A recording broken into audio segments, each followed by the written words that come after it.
তো হয়ে গেল আমার মজাদার বেগুন ঘন্ট। তো আজকে আমি এই বেগুনটা ঘন্ট করব আলু দিয়ে। এক পিস আলু আর এক পিস বেগুন নিয়েছি। তো চলেন যাই দেখি বেগুনটা আমি কিভাবে ঘন্ট করি। আসসালামু আলাইকুম, কেমন আছেন সবাই? আশা করছি আল্লাহর রহমতে সবাই সুস্থ আছেন, ভালো আছেন। আমিও আলহামদুলিল্লাহ বেশ ভালো আছি। তো আমাদের অঞ্চলে এই বেগুনটা ঘন্টই বলে আর কি। তো চলেন যাই দেখি। আমি এখন দিয়ে দিচ্ছি যে বেগুন আর আলু এভাবে একটু মোটা মোটা করে আমি কেটেছি। দিয়ে দিব পানি,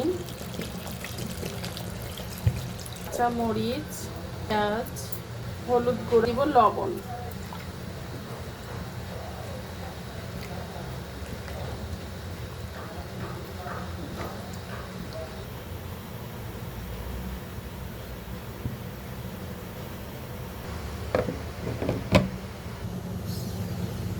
বেগুন কিন্তু সিদ্ধ হয়ে গিয়েছে, এখন আমি তেলে দিব।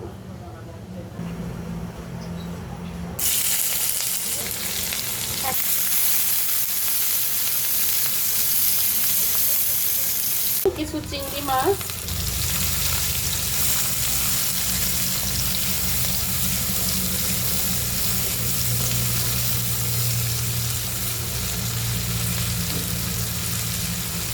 আমি কুমড়া বড়ি, এই কুমড়া বড়ি এভাবে ছোট ছোট করে ভেঙে নিয়ে হাতের কাছে থাকলে আর কি। এখন দিয়ে দেব কিছু গোটা জিরা। চিংড়ি মাছ, কুমড়া বড়ি সব কিছু কি সুন্দর একটা ঘ্রাণ আসছে।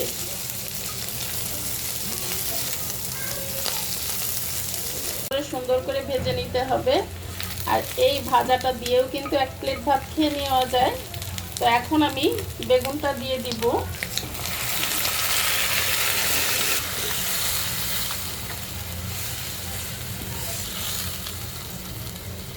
হালকা করে একটু করে ভেঙে দিব, খুব বেশি ভাঙবো না, হালকা।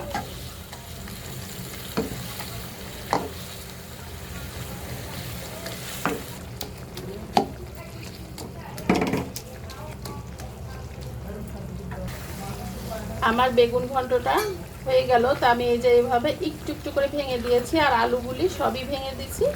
বেগুনটাই কিছুটা ভাঙছি আর কিছুটা হালকা আস্তে আস্তে আছে।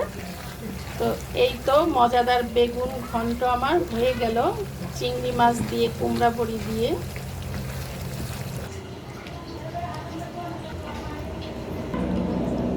তো হয়ে গেল আমার মজাদার বেগুন ঘন্ট কুমড়া বড়ি দিয়ে। যারা কখনোই খাননি একবার হলেও ট্রাই করে দেখবেন।